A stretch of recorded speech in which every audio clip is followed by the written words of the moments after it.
Ambegaonkar breaking news.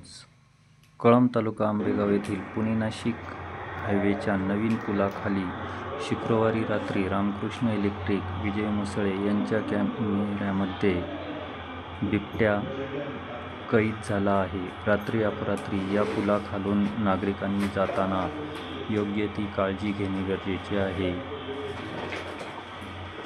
दुचाकीस्वार रवींद्र कानडे यांच्या गाडीची लाईट चमकल्यामुळे बिबट्याने तेथून पळ काढला, अन्यथा या ठिकाणी बिबट्याने हल्ला चढवला असता.